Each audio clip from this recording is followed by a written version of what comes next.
오늘은 지난 시간에 이어서 그 로마서 7장 에서 벗어나는 길, 영적 해방의 진리에 대해서 교제하도록 하겠습니다. 어,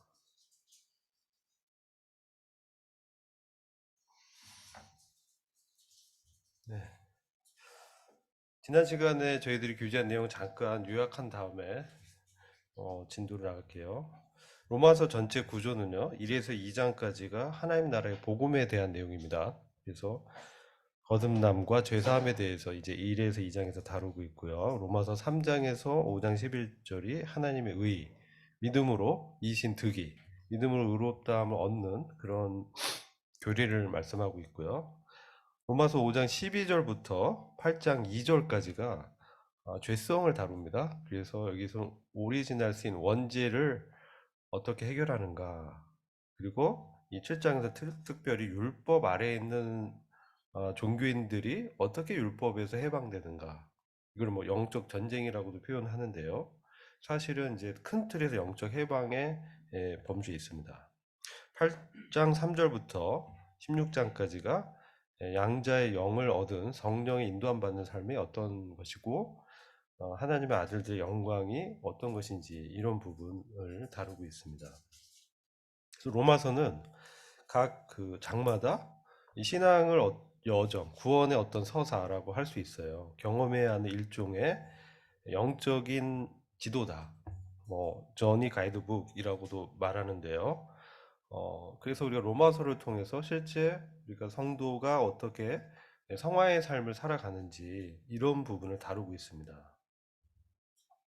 그래서 영광스러운 구원을 우리가 목표로 한다면, 이 영광스러운 구원을 가기 위해서 우리가 필요한 것은 1장에서 말하는 하나님의 복음이라는 것이죠. 우리가 천국 복음은 거듭남과 죄사함에 관한 부분이기 때문에 그 부분에 대해서는 우리가 충분히 알고 있으리라 생각이 되고요.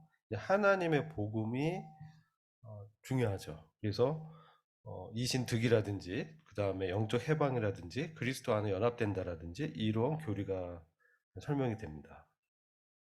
그래서 특별히 이제 그리스도와 죽음에 연합하는 진리를 통해서 우리 그리스도 안에 넣으셨다, 이렇게 말씀하고 있어요. 그래서 이 부분이 핵심이고요. 그리고 우리가 육신 안에 있다. 로마서 8장 안에 보면 육신 안에 있는 사람이 나와요. 육신 안에 있다라는 것은 육신의 어떤 지배를 받고 있다, 이런 뜻입니다. 그래서 이게 헷갈리면 안 되는 게, 구원받은 사람은, 거듭난 사람은 육신 안에 있을 수가 없어요. 그래서 육신의 어떤 지배 아래 있을 수가 없어요. 이게 중요합니다. 왜냐하면 우리 영 안에 있기 때문에, 성령 안에 있기 때문에, 성령이 우리를 인도해 가기 때문에 육신의 어떤 지배를 받을 수 없습니다.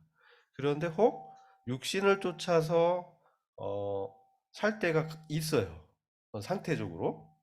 그럴 때 우리가 범죄하기도 하고 넘어지기도 합니다. 어, 요게 좀 구분이 명확하게 돼요. 신분적으로 때문에 이것을 정확히 해야 돼요. 육신에 대해서 우리가 죽었다. 율법에 대해서도 죽었다. 세상에 대해서도 죽었다. 또 내 옛사람에 대해서, 자아에 대해서도 죽었다. 이러한 죽음에 관한 부분을 명확하게 우리가 믿음으로 여겨야 됩니다. 그래서 그리스도의 죽음에 연합하는 진리가 중요합니다. 그래서 로마서 7, 8장, 6장 전체가 영적 해방을 다루고 있어요. 우리의 예배가 왜 이렇게 힘이 없고 생동감이 없느냐? 이런 부분이 사실 우리의 어떤 이슈 같아요. 우리가 성만찬을 대하면서 이전에 사실 구원받은 초기에는 큰 감격과 기쁨이 있었는데, 지금은 어떠한가? 우리에게 그러한 감사와 감격과 감동이 없다면 사실 좀 문제가 된다는 것이죠. 이것은 성화의 삶에서 우리에게 뭔가 어떤 문제 가운데 있는데, 사실 그것을 우리가 잘 모르고 있을 수 있습니다. 그래서 영적 해방의 진리라고 표현하는데, 즉 로마서 6에서 8장까지의 이 교리를 삶에서 적용해서 내 스스로가 체험하지 못했다면 사실 무기력한 삶을 살 수 있다라는 것이고, 그래서 이 영적 해방, 이 딜리버런스라고 표현하는데, 이것이 필요하다. 어, 여러 가지 부분에서 말씀하고 있는데 인간은 어떤 종교성, 또 나의 의, 또 교만함, 하나님과 독립적인 어떤 주체성을 추구하는 자아, 이런 육신이라고 하죠. 여기서 우리가 해방돼야 된다. 또 우리가 믿음으로 하나님을 얻은 자인데 행위를 의지해서 거룩하게 되려고 하는 이런 노력을 할 때가 있습니다. 여기에 대해서 율법에 대해서 우리가 끝마쳤다 말씀하죠. 세 번째는 율법에 대해서 죽었다라는 얘기는 뭐냐면은 율법을 통해서 율법을 지켜서 내가 의롭다는 인정을 받으려는 그런 종교 활동이 더 이상 나한테 무의미해졌다. 그리고 영의 새로운 것으로 이제 섬기는 그런 것을 알고 내가 깨닫고 그것을 생활에서 나가고 있다. 그러기 위해서 우리 영적 해방을 알아야 된다. 그리고 네 번째가 생명의 성령의 법으로 살면서 성령을 따라 몸의 행실을 죽이는 이게 성화입니다. 이런 부분이 실질적으로 나타나야 된다. 그리고 나는 죽고 그리스도로 사는 삶을 실제화해야 된다. 이런 삶이 되려면 사실 이 교리가 이해될 뿐만 아니라 나한테 개인적으로 주관적으로 경험되고 체험해야 된다. 이것을 말씀드리는 거고요. 지난 시간에 이제 말씀드린 거예요. 영적 해방이란 무엇인가? 로마서 7장에서 하나님을 섬기는 문제와 열매의 문제를 다루고 있어요. 근데 4절을 보면은 이 말씀 되게 중요한데요. 그러므로 내 형제들아 너희도 그리스도의 몸으로 말미암아 율법에 대하여 죽임을 당하였으니 이는 다르니 곧 죽은 자 가운데서 살아나신 이에게 가서 우리로 하나님을 위하여 열매를 맺히게 하려 함이라. 아, 사실 그 하나님을 위해서 열매를 맺으려면은 하나님이 원하는 하나님 기뻐하는 어떤 열매를 맺으려면은 우리가 율법의 아래서 섬기면 안 돼요. 율법을 지켜서 내가 하나님이 기쁘게 한다? 이게 안 되는 것이죠. 우리가 어, 구약의 어떤 우리 역사를 통해서 알 수가 있습니다. 그래서 구약의 역사를 보면 이스라엘 민족이 율법을 받아서 우리가 지킬 수 있다. 뭐 이렇게 얘기를 하잖아요. 그런데 지켰느냐? 못 지켰습니다. 못 지키고 그 안에 파도 나뉘면서 이 세월이 흐르면서 뭐 바리새파도 생기고 그죠? 사두개인도 생기고 열심 당원도 생기고 막 파들이 생기고 또 서기관들 뭐 이런 사람들이 어떤 특권 의식이라든지 어떤 지적 교만에 빠져서 외식하는 이런 삶으로 되었잖아요. 그래서 율법을 지켜서 의롭게 될 수도 없고 하나님 기쁘게 할 수 없다는 것이죠. 그래서 요한복음 3장에 보면은 니고데모가 밤에 찾아옵니다. 주님을 찾아와서 거기서 거듭남에 대해서 교훈을 받게 되죠. 그런 것처럼 우리가 율법이라는 것은 하나님의 거룩의 가이드지 그것이 율법에 행할 수 있는 능력을 주지 못하는 한계가 있습니다. 율법은 거룩하고 선한 것이지만 하나님을 위한 열매를 맺으려면은 이 율법을 지켜서 될 수 없다는 것이죠. 네, 그 부분을 이제 오늘 다루려고 하는 것이고요. 그래서 우리가 영적 해방을 말씀하고 있어요. 그래서 7장 6절 보면 빨간색으로 돼 있죠. 이제는 우리가 얽매였던 것에 대하여 죽었으므로 율법에서 벗어났으니 이 부분. 율법에서 해방되었으니 이런 뜻이에요. 더 이상 율법을 지켜서 의로워지려는 이런 부분에서 어, 해방됐다는 얘기죠. 이러므로 우리가 영의 새로운 것으로 섬길 것이요 의문의 묵은 것으로 아니할지니라. 영의 새로운 것. 우리가 새 언약의 일꾼이라고 우리를 부를 수 있습니다. 옛 언약, 구약의 어떤 법, 율법으로 우리가 섬기는 것이 아니라 새로운 언약, 성령의 새로운 법으로 신약교회의 진리에 따라서 섬기는 것이죠. 그래서 의문에 묵은 것, 옛날에 옛 언약, 구약의 어떤 체제 안에서 하는 것이 아니다. 그러려면은 우리가 영의 새로운 것이 무엇인지를 배워야 됩니다. 이전에는 내 속에 거하는 죄가 있어요. 지금도 우리 안에 죄성이 있습니다. 구원받았다고 해서 나의 죄성이 없어지는 건 아니에요. 죄들은 깨끗이 그리스도의 십자가의 보혈로 정결하게 될 수 있는데요. 이 죄성, 육신은요, 어떤 십자가의 보혈로 되는 것이 아니에요. 이 화면 공유가 안 되는데요. 네? 다시 하라고요?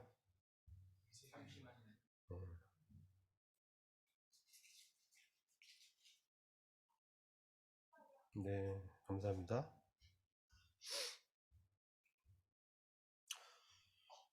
그래서 내 속에 거하는 이 죄성의 폭정이라고 얘기하죠. 이 폭정 아래서 죄와 사망의 법이 있어요. 이게 사실은 율법의 양면성이에요.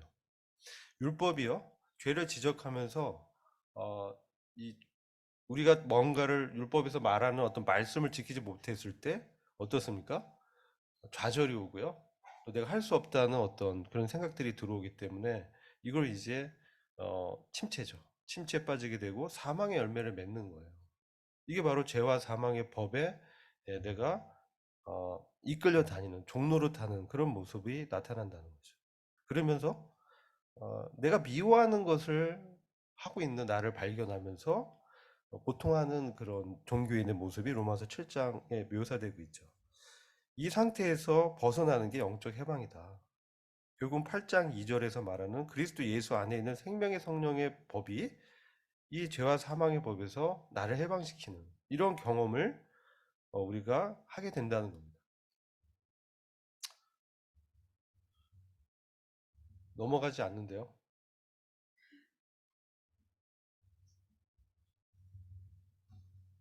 됐어요. 자, 어, 우리 안에 이제 육신의 문제를 지난 시간에 좀 말씀드렸죠. 죄의 몸과 사망의 몸이라고 표현도 하고, 내 지체 속에 있는 죄와 사망의 법을 작동시키는 요인은 뭐냐면요, 육신이에요. 내 안에 육신. 그러니까 내 안에 어, 자아라고도 하는데, 옛날에 옛사람에게 익숙해 있던 이 죄에 익숙한 그러한 옛사람이죠. 이게 육신입니다.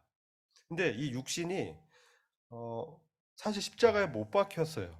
그런데 마치 못 박히지 않고 못을 이렇게 다 풀고 못을 뽑아버리고 마치 다시 살아나서 다시 주인을 행사하면서 나를 이제 얽어맨다는 것이죠. 그래서 내 지체 속에 있는 죄와 사망의 법으로 날 끌어 내려가지고 범죄하게 한다. 그리고 믿어도 우리 안에 악이 존재한다는 사실을 발견하게 된다는 거죠. 우리가 회심했지만 그럼에도 내 속에서 역사하고 있는 악의 권세가 있어요. 이런 것들을 우리가 경험하게 됩니다. 또한 여기에 저항하는, 또 내 속에 있는 죄와 육신을 거부하는 새로운 성품이 생겼습니다. 그래서 거듭날 때 새로운 생명이 생겼기 때문에 이거 새본성이라고 하죠. 그 옛사람이 죄와 어떤 육신을 따라서 살려고 했던 이 옛성품이 있고 옛본성이라고 합니다. 그리고 그리스도 안에서 우리한테 주어진 새로운 본성이 서로 이제 갈등을 일으키면서 선을 행하기도 하고 또 범죄하기도 하고 하는 이런 상태. 그런데 여기 7장 20절에서 뭐라고 하냐면, 내가 원치 아니하는 그것을 하면 이를 행하는 자가 내가 아니요 내 속에 거하는 죄다라고 말씀하죠. 우리 안에 이 죄성이 너무 강해서 때로 내가 선을 행하고 말씀을 지키려고 그 원하는 마음이 있는데, 마음으로는 원하는데 어떻게 돼요? 내 안에 이런 법이 작동하면서 오히려 내 몸은 어떻게 해요? 옛날에 그 습관을 따라서 어, 죄를 짓게 되는 이러한 이제 상태에 있게 된다는 거죠. 이 육신성이 너무 강해서 억제할 수 없는 이런 상태.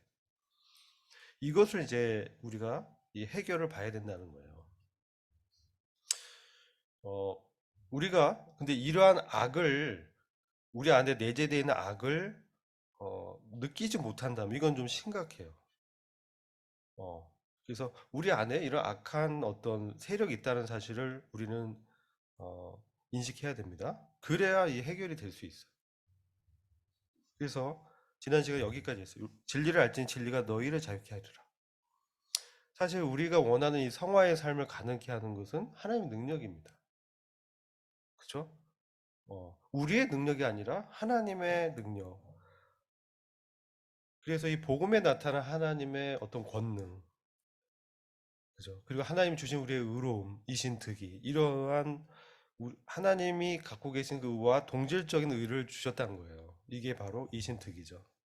그래서 말씀과 성령의 능력을 통해서 이런 죄와 사망의 권세에서 해방되는 실질적으로 이것을 체험하게 될 때 진리가 나의 것이 된다라는 거죠.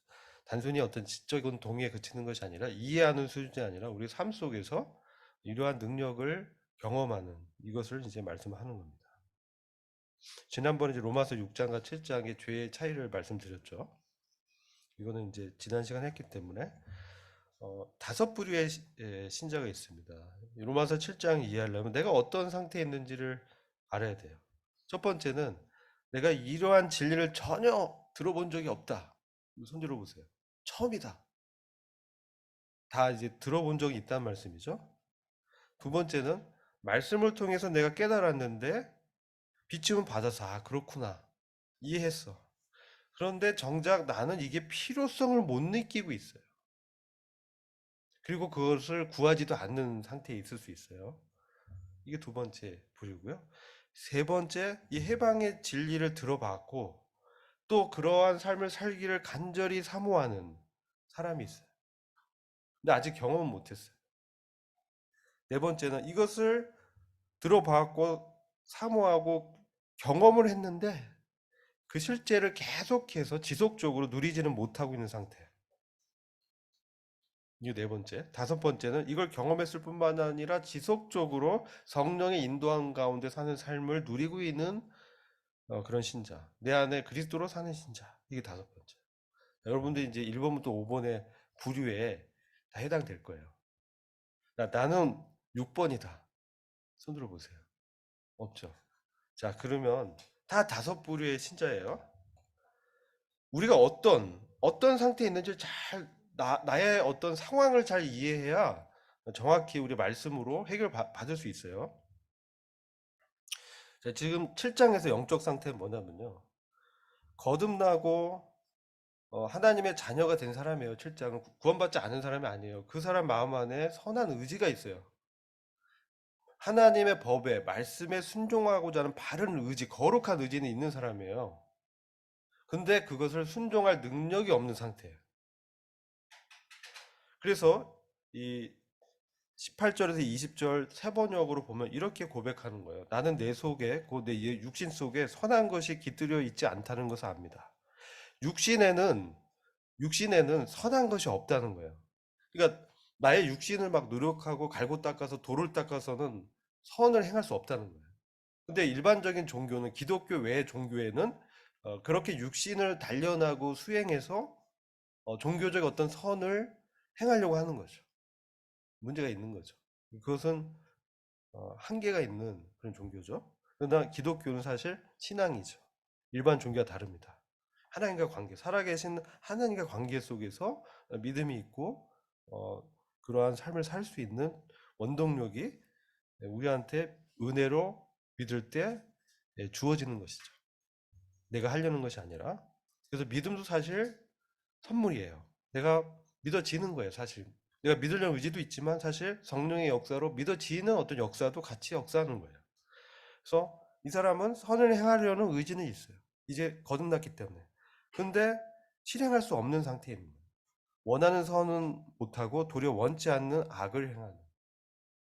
내가 해서는 안 된다는 것을 아는데도 그것을 하고 있는 참으로 비참한 영적 상태에 있게 된다는 것이죠.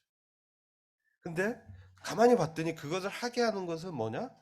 어, 새 사람이 된 내가 아니라 내 새 본성으로 하는 것이 아니라 원래 옛사람 속에 자리를 잡고 있던 죄의 본성이 그렇게 하고 있다라는 것을 이 사람이 발견한 거예요. 그래서 자기 속에 죄의 육신을 거부하는 성향은 내가 느끼고 있지만 알고 있지만 이 육신의 성향이 너무 강해서 억제할 수 없는 자신의 무력함을 느끼는 사람의 상태를 말하고 있어요. 사도 바울의 경험이에요. 그래서 그 로마서 8장 초반에 나오는 이 영적 해방이죠. 죄와 사망의 법에서 그래서 예수 안에 있는 자들은 죄와 사망의 법에서 생명의 성령의 법으로 해방되었다. 그렇죠? 그 말씀 나오잖아요. 로마서 8장 1에서 2절에 보면 결코 정죄함이 없다라고 하면서 그 말씀을 하고 있는데요. 이러한 해방의 경험을 통해서 죄의 법에서 자유를 얻는 것이고 육신을 쫓지 않고 이제 성령을 쫓아 율법의 요구가 이루어지는 삶이 우리가 추구하는 영적 해방의 삶이에요.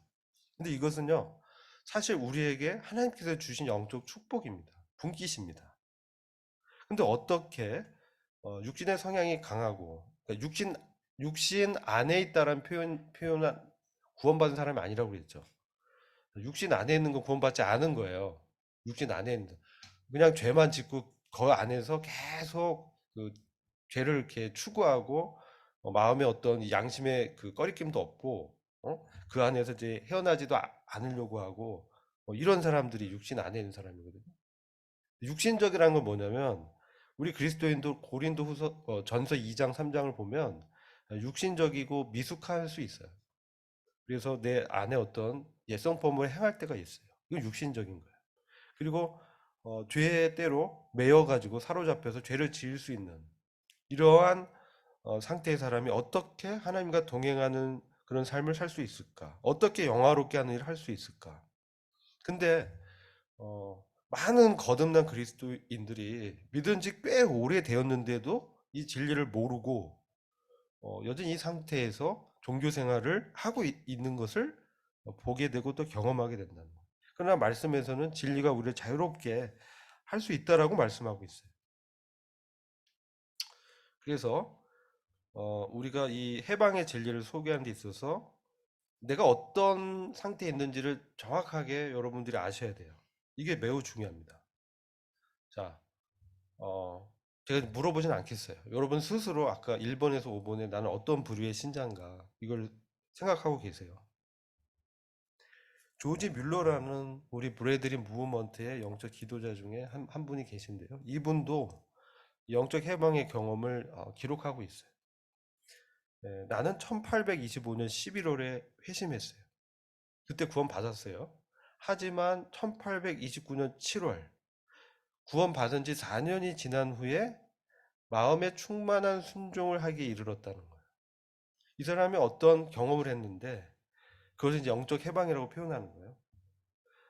이 경험을 통해서 돈에 대한 사랑도 없어졌고 지위에 대한 사랑도 사라졌고 신분에 대한 사랑도 없어졌고 세상의 쾌락과 직업에 대한 사랑도 사라져 버렸다. 그리고 그때는 하나님만이 나의 산업이 되었다. 나는 그 하나님 안에서 나의 모든 것을 발견했고 그분만 있으면 나는 만족하다라고 생각하게 되었다. 이 빌립보서 4장에 보면 자족하게 됐다는 거죠. 내가 궁핍에 처하거나 번영에 처해 있거나 어려움에 있거나 어떤 그런 좋은 상태 그거 상관하지 않고 일희일비하지 않고 내 마음 가운데 충만한 하나님의 아, 안식이 있었고 위로가 있었고 그분과의 어떤 임재의식 가운데 있었다는 거예요. 그래서 그런 마음에서 순종을 하게 되었고 이것이 나를 행복하게 만들어줬다는 거예요. 사실 이 조지 뮬러가 고아의 아버지, 그래서 고아원 사역을 했잖아요. 그래서 사람들이 굉장히 이 조지 뮬러를 칭송하고 어, 막 높여줬어요. 또 믿음의 사람이다 이렇게 했는데 그가 사실 그 마음은 어땠어요? 내적으로는 갈등이 찾아오고 너무 힘들었고 겉에서는 이렇게 말을 못했지만 어려움이 있었다는 거죠. 그래서 하나님만 사랑하는 것, 주님을 기뻐하는 것이 우리의 힘이 됐다. 이렇게 이제 시편 기자가 말씀하고 있죠. 하늘에는 주의 누가 내게 있고 땅에서는 주밖에 나의 사모할 자가 없다. 이렇게 말씀합니다. 그래서 조지 뮬러가 이것을 자기가 경험하고 이런 삶을 이제 산 거예요. 이때 나에게는 내가 죽은 날이 있었다. 이렇게 표현하면 영적으로 옛사람이 죽었다는 거예요. 이게 이 죽었다는 내가 죽었다는 옛사람이 죽었다는 거예요. 그날은 바로 조지 뮬러가 나의 의견, 내가 좋아하는 어떤 선호, 내가 취향, 나의 의지에 대해서 죽었어요. 더 이상 이것을 주장하지 않게 됐다는 거죠. 그리고 세상에서 나를 인정하거나 비난하는 것에 대해서 더 이상 반응하지 않게 되었다. 그리고 심지어 그의 교회 안에 형제들 또는 친구들이 인정할 때도 있지만 비난할 때 그거에 대해서도 죽었다는 거죠. 그런 세상의 판단, 칭찬 이런 모든 거에 대해서 그가 그리스도와 함께 옛사람이 죽었을 때 십자가에서 죽었다는 믿음을 확신으로 여기게 됐을 때 정말 그 해방을 경험하면서 그러한 생각에서 자유롭게 됐다는 거예요. 더 이상 거기에 좌우되지 않는다. 그때부터 나와 그리스도가 하나가 되었다. 이렇게 표현합니다. 그래서 우리가 사실 신앙생활하고 직장생활하고 또 사회에서 가정에서 학교에서 사람들이 인간관계에 있는데요. 사실 이 의식하게 됩니다. 이 사람은 나를 어떻게 생각하지? 내가 이런 말을 하면, 내가 전도를 하면, 내가 뭐 이런 행동하면 상대방이 어떻게 생각할까? 그거 하다 이제 어떻게 전도도 못하고, 그죠? 어, 그리고 누가 비난하면 또 마음에서 왜 날 이렇게 이해해주지 못할까? 실망하기도 하고, 주님 왜 저 사람은 저렇습니까? 그러면서 또 이런 원망하는 마음도 들기도 하고, 그렇지 않아요? 이 인지상정이죠. 이게 다 육신의 성향이라는 거예요. 이런 생각들이 다 육신의 나의 옛사람에 속한 하나님의 새 사람이 아닌 옛사람, 이 세상의 어떤 가치관에 물들어 있는 그런 사람의 본성이라는 거죠. 이렇게 살다가 사실 조지 뮬러가 그 자신의 한계, 고아원 사역에서 자기가 그렇게 해보려고 했는데 어떤 한계를 만나면서 그 부분에 있어서 주님 앞에 엎드리게 되면서 자신이 이제 더 이상 할 수 없는 사람이라는 것을 고백하게 된 거예요. 그렇게 됐을 때 이러한 이 자신 안에 해방을 느끼면서 그런 세상적인 판단과 인정과 비난에 대해서 정말 자유롭게 됐다는 거예요. 주님께 다 전적으로 맡기게 됐다는 거죠. 그렇게 됐을 때 그리스도와 자신이 정말 하나가 되었다. 이렇게 이제 고백하게 됐어요. 다비 형제라고 이제 브래들 무브먼트의 영적 지도자 중 한 명이죠. 이 다비 형제도 회심을 했는데 여전히 마음으로는 하나님의 법을 기뻐했지만 죄를 자꾸 짓게 되는 경험이 반복적으로 있었다는 거예요. 굉장히 유명한 분이죠, 다비 형제, 조지 뮬러 형제님. 다 이게 그 당시 이제 인도자, 19세기, 20세기 형제 운동의 이제 인도자들이에요. 근데 6년, 7년이 지났어요. 그런데 그도 어떤 경험을 통해서 하나님께서 말씀을 그 안에 분명하게 계시를 통해서 이 말씀이 열리면서 깨닫는 거야. 요한복음 14장에 말씀하신 그날엔 내가 아버지 안에 너희가 내 안에 내가 너희 안에 있는 것을 너희가 알리라는 말씀을 실제로 경험하게 되었어요. 이게 이제 어떤 경험이냐면 이 사람이 말을 타다가 이제 떨어져서 수개월간 깁스를 하고 그 지방에 내려가서 쉬고 있을 때 이 말씀을 막 성경을 읽다가 이것을 깨달은 거예요. 그래서 내가 아버지 안에 너희가 내 안에 내가 너희 안에 있는 것을 너희가 알리라는 말씀을 깨닫고 그걸 이제 경험하면서 정말 그렇구나. 내가 그리스도와 정말 하나가 됐구나. 그렇게 됐을 때 비로소 그 안에 마음의 평안이 찾아왔다는 거죠. 그 후로는 그에게 결점이 없었다는 게 아니에요. 나는 많은 결점을 가지고 있음에도 불구하고 그 이후 그 평안을 절대로 잃지 않았다. 그렇죠. 주님과 완전 하나 된 그 연합의 경험을 하게 된 이후로는 사람들의 그런 평가, 나의 어떤 단점들 이런 것들에 의해서 좌우되지 않았다는 거죠. 사도 바울도 그 얘기 하잖아요. 사도 바울도 육신에 있던 사단의 가시를 제거해 달라고 3번이나 기도했잖아요. 근데 하나님께서 내 은혜가 너에게 족하다라고 말씀을 응답을 받지 않습니까? 그러면서 사도 바울이 어떻게 돼요? 더 이상 그거에 대해서 주님의 은혜가 족하고 내가 연약할 때 그리스도의 강함이 나타나는구나. 이것을 깨닫게 된 것이죠. 이 다비 형제도 똑같은 거예요. 그가 말에서 떨어지고 그 당시 신앙적인 어떤 한계가 오고 어려움이 왔을 때 그가 성경을 보면서 이런 성령의 조명으로 내가 그리스도와 정말 하나 된 사람이구나. 그러면서 결점이 있음에도 불구하고 안식을 잃지 않았다. 이렇게 이제 말씀하는 거죠.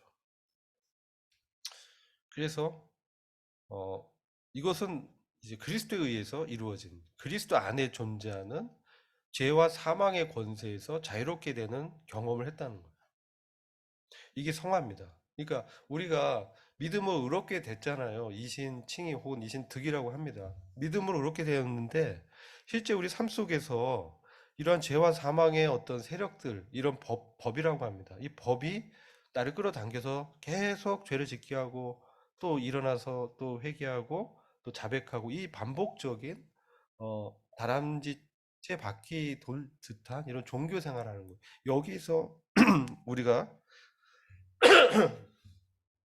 해방돼서 참된 어, 자유, 정말 그리스도 안에서 참된 어떤 평안을 누리게 됐다는 것이죠.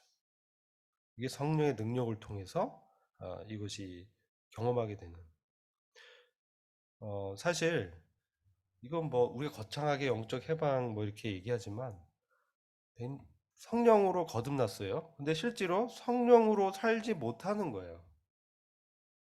이게 문제인 거죠. 성령으로 거듭났는데 성령으로 왜 살지 못할까?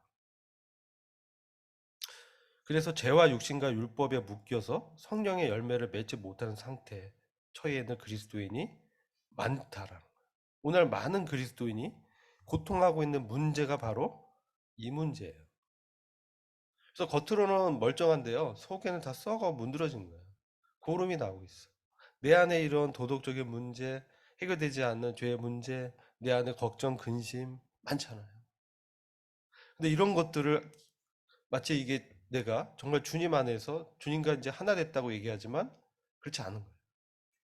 사실 이 지금 상태를 얘기하는 거예요. 우리 신분으로는 그리스도 안에 하나 된 존재지만 실제 삶에서 그렇지 못하는 것을 지금 다루는 거예요. 성화라는 거는. 뭐 그래서 7장에서 아까 어떤 상태인지 말씀드렸지만 이런 상태에 있는 거예요. 정리해 보면 율법 아래서 율법에 어떤 매여 있는 거예요. 이게 어떤 상태냐면요. 또 2번도 자유를 누리지 못하고 종로로 타는 건데요. 이런 거예요. 내가 구원 받았는데 이제부터 이제 하나님 위해서 열심히 살아야지. 이런 어떤 의무감이 들었어요. 아, 좋은 거예요. 하나님에서 열심을 내는 거는 좋은 겁니다. 거룩한 의지를 드려야지. 그거 맞는 거예요. 그래서 하는데 이게 이제 나한테 딱 하나의 어떤 부담과 책임감으로 너무 나를 억누르는 거야. 그래서 이걸 해야 되는데 안 되는 거예요. 아, 이거 사랑해야 되는데, 이 사람을 받아야 되는데, 용납해야 되는데, 나를 비난하고 나를 끌어내리는 사람들, 이 세상에 어떤 눈에 좋아 보이는 어떤 엔터테인먼트라든지 어떤 좋은 것들, 뭐 미디어적인 거, 내가 좋아하는 어떤 뭔가 있을 거예요. 자기들이 어떤 좋아하는 이런 것들이 이제 있어가지고 정말 하나님 안에서 성령 열매를 맺지 못하고 있는. 그러면서 그 중간에서 뭡니까? 사망의 쓴 열매를 맺고 있는 거예요. 왜 그래요? 이 법에 얽매여 있어서 그래요. 의문으로 섬기는 거예요. 그래서 사실 결론적으로는 내 안에 탐심에 이제 노예가 돼서 정욕대로 살고 육신에 속해서 죄 아래 팔려버리는. 그래서 이제 선한 것이 거하지 않아 육신에는요. 그리고 아까 말씀드린 원치 않는 악을 행하고 악이 함께 있고 하나님의 법을 즐거워해요. 속사람으로는 구원받고 거듭났는데 근데 내 지체 속에 한 다른 법이 내 마음의 법과 싸워서 내 지체 속에는 죄의 법 아래로 나를 사로잡아서 오는 것을 에브리타임 경험해요. 이게 문제인 거예요. 이거는요. 이 공고한 영적인 침체 공고 상태에 있는데요. 하나님이 이 예비한 참 구원의 예, 아름다운 그런 삶, 충만한 삶은 아니잖아요. 그런데 이제 상태적으로 이루고 있다는 거죠. 그래서 우리가 이런 로마서 7장은요, 내가 어떤 상태에 있는지를 발견하는 내용이에요. 그래서 참 내가 정말 이런 상태에서 영적인 해방, 여기서 그러죠. 참 나는 비참한 사람이다. 이 공고하다. 그 바울이 그런 고백하잖아요. 나는 공고하도다. 이 사망의 몸에서 누가 나를 건져내겠는가? 건져낼 수 있겠는가? 누가 나를 해방시켜 줄 수 있는가? 이 이제 고백이 저와 여러분의 고백이 되지 않는 한 우리는 성령의 충만한 어떤 인도함에 따라 살 수 없어요.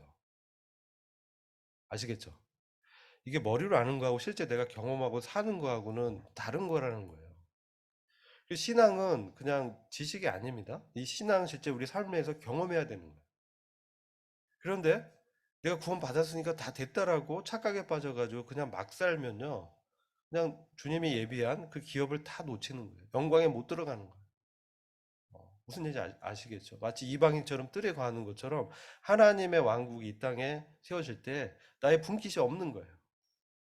그래서 이것은 심각하게 생각해야 돼요. 우리가 하나님이 구원하신 목적이 무엇이냐? 하나님의 나라가 이 땅에 건설될 때 이 천년 왕국의 통치, 메시아의 통치, 왕의 통치, 그리스도가 왕으로서 통치하실 때 내가 그 영광에 참여하는 그 구원을 누리지 못하는 거예요.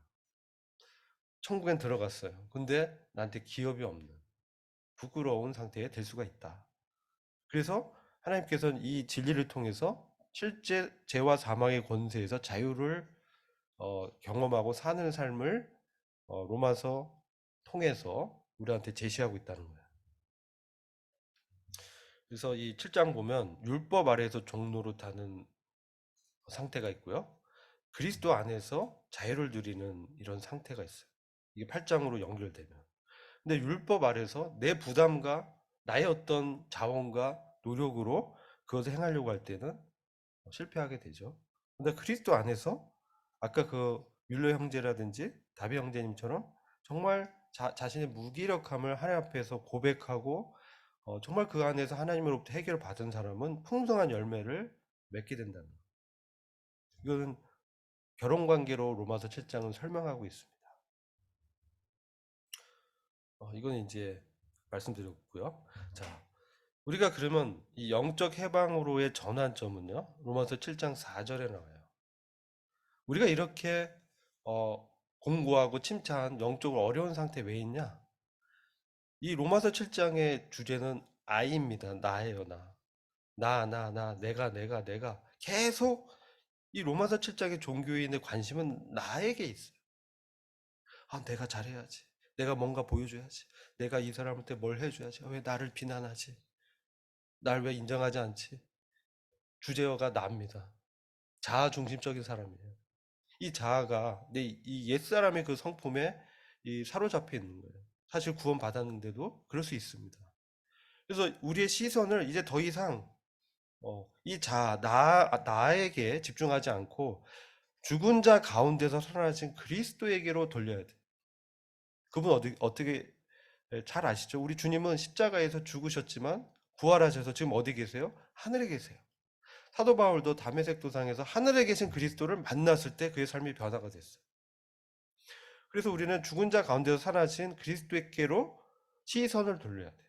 우리 관심을 더 이상 나의 이러한 한계와 나의 죄들과 실패와 나의 교만함과 나의 자아에 더 이상 두지 말고 죽은 자 가운데서 살아나신 하늘에 계신 부활하신 그리스도께로 집중해야 된다는 거예요.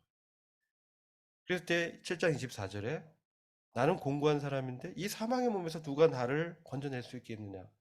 바로 부활하신 그리스도께로 나아가야 됩니다. 자, 그러면 우리를 얽어매고 있는 세 가지 것들이 있어요. 우리가 무엇이 얽어매고 있는가? 정리하면 첫 번째 죄예요.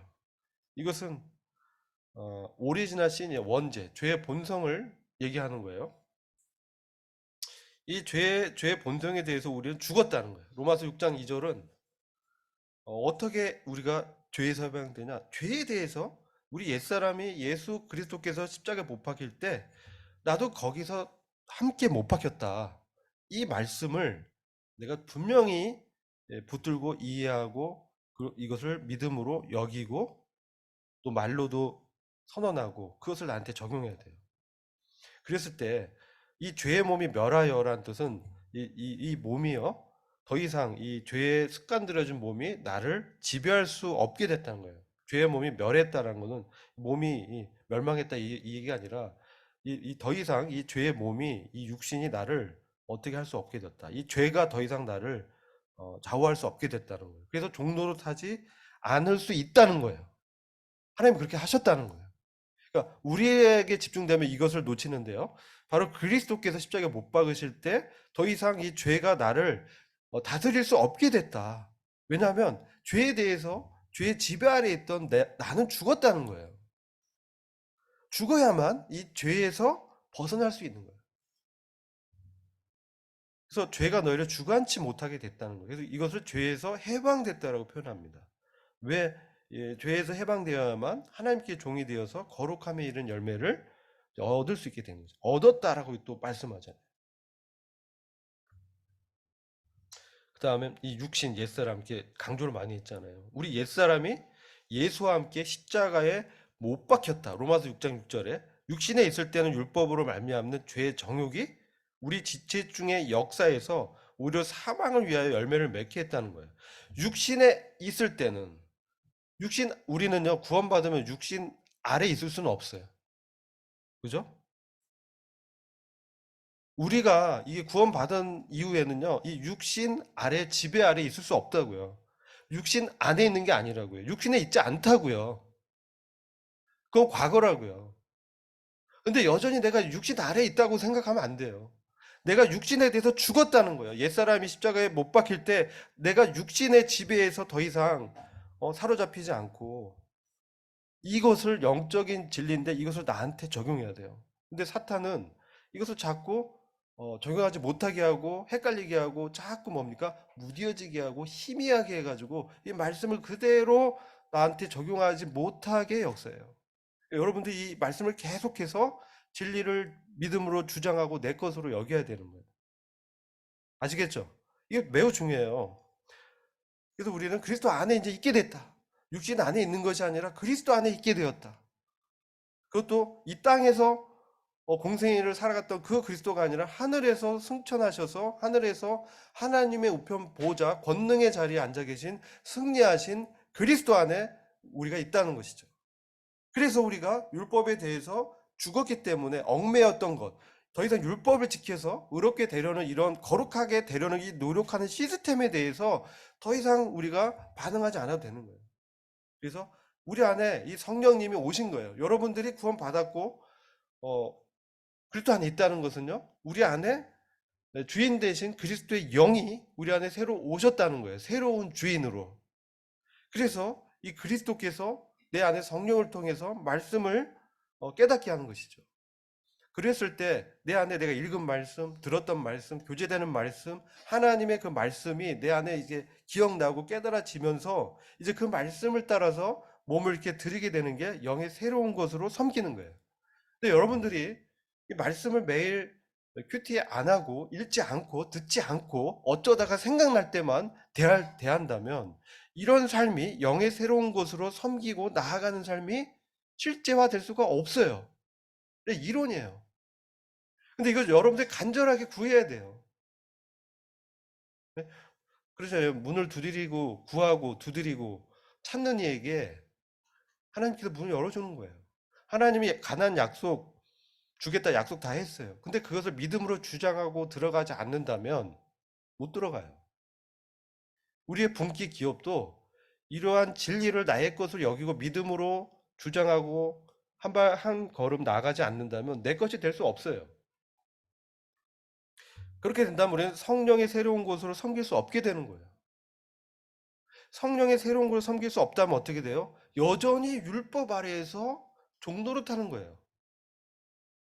성령의 새로운 곳을 섬겨야 되는데 성령은 무엇으로 우리를 인도하냐? 그리스도의 말씀으로 인도해요. 근데 여러분들이 말씀을 집중하지 않고 말씀을 듣지 않고 내가 먹지 않는다면 어떻게 우리 안에서 이런 삶이 나타날 수 있겠어요? 안 나타나요. 그것은 나의 책임이 있는 거예요. 주님이 나한테 부담 안 줬는데요. 그런 말 하지 말라는 거예요. 우리 안에 새로운 성품을 주시고 우리가 더 이상 육신 안에 없고 이제 그리스도 안에 있는 거예요. 그래서 이제 세 번째는 아까 죄, 육신, 율법에서 해방됐다. 이제 법 아래에 있는 사람이 아닌 거예요. 은혜 아래에 있나니. 우리가 그리스도의 몸으로 말미암아 율법에 대해서 죽었다는 거예요. 죽임을 당했어. 내가 나를 죽일 수는 없잖아요. 그러니까 하나님께서 우리 그리스도와 함께 십자가에 못 박아서 죽였다는 거예요. 이것을 하나님의 이 진리를 이렇게 받아들이는 것이죠. 왜요? 이 길이 십자가의 길밖에 없기 때문에 그래요. 우리의 옛 본성, 이 죄성, 육신, 율법 아래에 이렇게 종노릇된 이런 노예 상태에서 우리를 해방시켜 주는 것은 오직 십자가의 말씀밖에 없어요.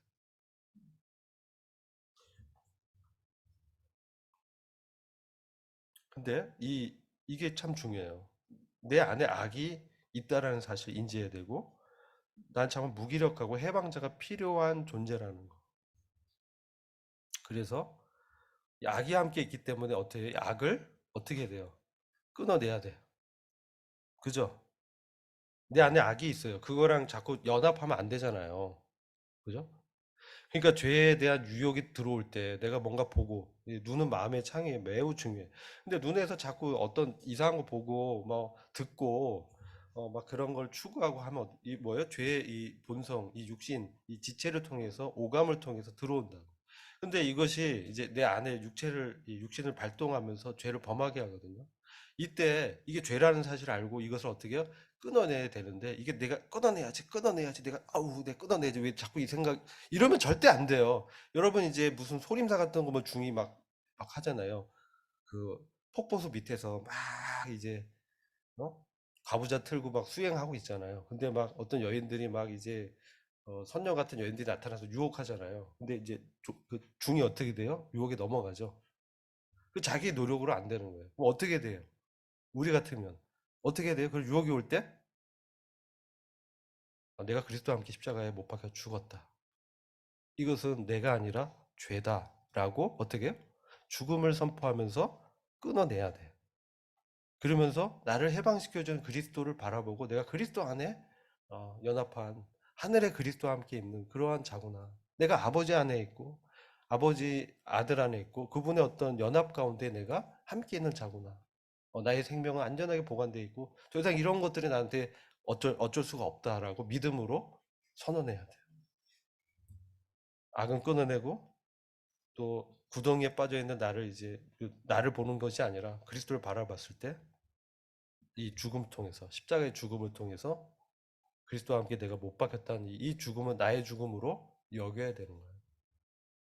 하나님은 다른 방법이 없기 때문에 십자가에서 아들을 못 박으셨어요. 그래서 갈라디아서 6장 14절에 내게는 주 예수 그리스도 십자가 외에 결코 자랑할 것이 없으니 그리스도를 말미암아 세상이 나를 대하여 십자가에 못 박이고 내가 또한 세상을 대하여 그러하니라. 그리스도를 못 박고 세상을 못 박았고 그리고 하나님께서 나도 못 박았어요. 이게 하나님의 방법이에요. 이것을 받아들이는 방법밖에 없어요.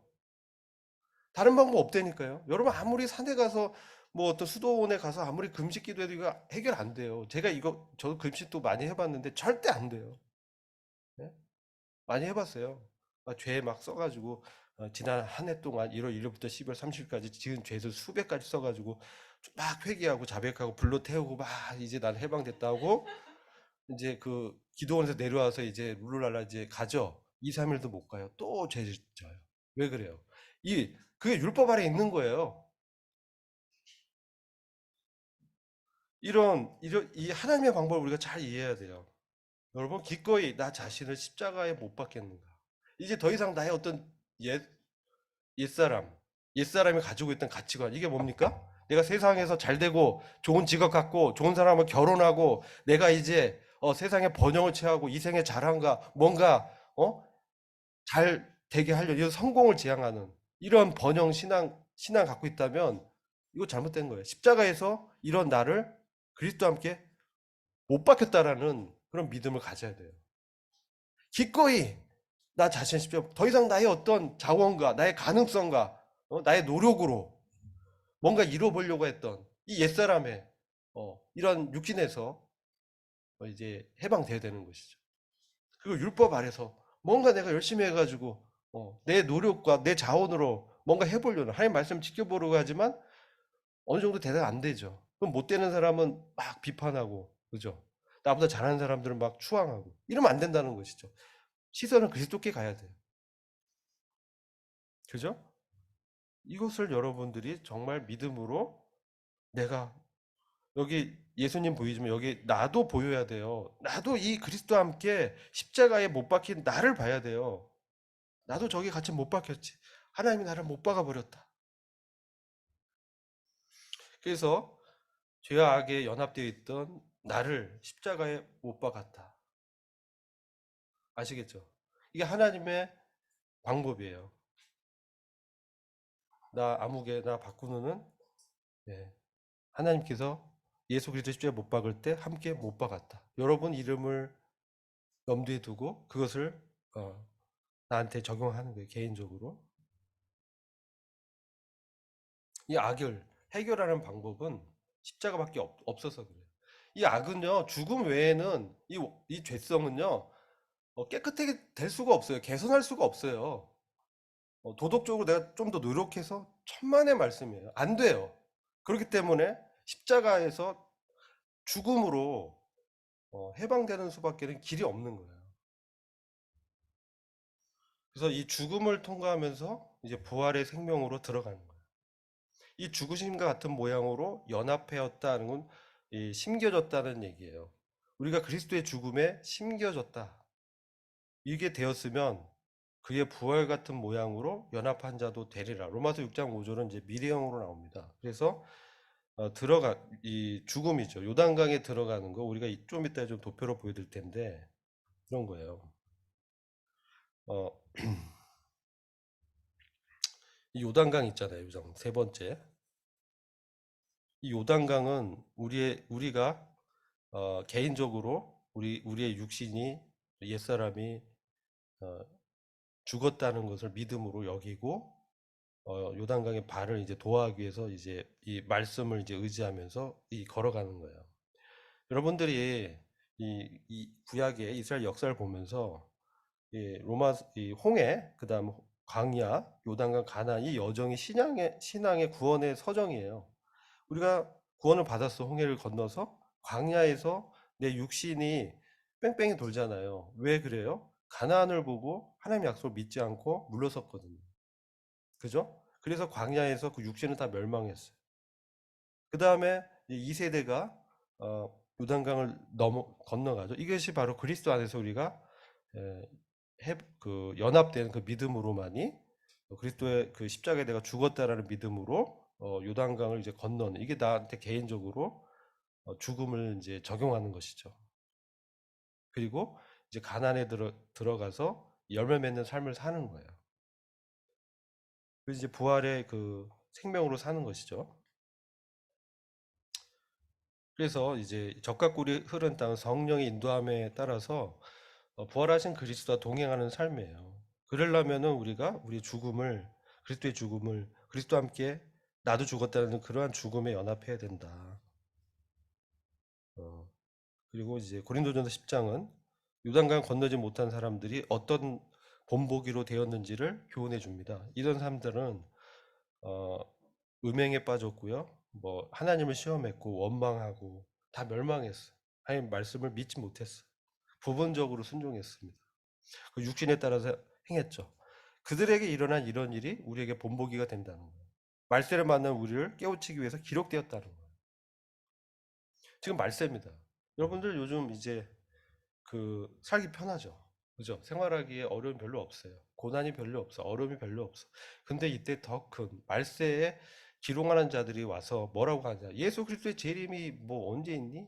없잖아. 하나님의 심판, 뭐 심판이 있니? 그러면서 점점 하나님의 말씀의 권위와 진리가 퇴색하고요. 우리도 어느덧 이 세상의 어떤 가치관에 따라서 흘러버리기 쉬운 그러한 유혹에 노출돼 있어요. 이럴 때 우리가 정말 깨어서 경성해서 하나님 말씀에 집중하지 않으면요. 우리 상급을 다 놓치게 됩니다. 그러면 가난에 못 들어가고 광야에서 다 엎드려 죽은 사람들과 별반 차이가 없다는 거예요. 우리의 남편 누구인가? 율법이냐? 그리스도냐? 우리의 힘과 노력으로 열매를 맺으려고 하냐? 그냥 그리스도 안에서 하나님 위해서 성령의 인도함을 따라 아름다운 열매를 맺겠는가? 네? 우리 남편 율법이면요 참 비참해요. 그렇죠? 내 노력으로 막 해야 돼요. 못합니다. 그리스도가 남편이면 주님이 우리 안에서 성령을 통해서 우리를 거룩하게 하십니다. 이게 에베소 5장 25절에 나오는 것이죠. 물로 씻어 말씀으로 깨끗하게 하사 거룩하게 하시고 영광스러운 교회로 흠이 없이 하나님 앞에 이제 그리스도의 신부로 세우겠다는 것이죠. 자, 이런 과정이 이제 그리스도 안의 연합, 이 영적 해방을 통해서 이 진리를 우리한테 적용할 때 되어진다는 거예요. 율법에 대하여 죽임을 당했다는 것이죠. 우리가 다르니 부활하신 그리스도께 나가야 된다는 거예요. 그래야만 우리가 진짜 영적으로 해방돼서 죄와 사망의 권세에서 해방돼서 그리스도 안에 연합된 삶을 실제로 살 수 있어요. 여러분들 한번 생각해 보세요. 2번인 사람 없으리라 봅니다. 아직 저는 마음의 준비가 안 됐어요. 하나님만을 기뻐하는 삶을 살기에는 세상이 너무 좋아 보여요. 좀 더 믿음을 키운 후에 생각해 보겠습니다. 그런 분들은 집에 가서 잘 생각해 보세요. 1번이어야 돼요. 주님, 저를 십자가에 못 박아 주셔서 감사합니다. 이제 나는 죽고 그리스도를 사는 삶을 시작하겠습니다. 아시겠죠? 네, 기도하고 마치겠습니다. 아버지 하나님 감사합니다. 이제 주님께서 율법 아래에서 참 종노를 하던 저희를 그리스도 안에서 해방시켜 주시고, 이제 육신 안에서 나의 어떤 정욕으로 살던 저희를 참 육신을 십자가에 못 박아 죽이시고, 이제 그리스도 안에서 새로운 신의 성품에 참여한 자로 새롭게 하시고 살게 하신 것을 감사합니다. 죄에 대해서 죽게 하셔서 이제 죄의 권세에서 벗어나서 진리로 자유케 되어 주님을 섬길 수 있게 하신 것 감사합니다. 주님, 저희들의 삶 가운데 이런 진리가 경험이 되고 실제화가 되는 그런 삶으로 인도해 주시기 기도합니다. 성령으로 충만케 하여 주시고 각자가 이런 추구를 가질 수 있도록 역사해 주시기 기도합니다. 주님께 의탁하고 예수 그리스도의 이름으로 기도했습니다.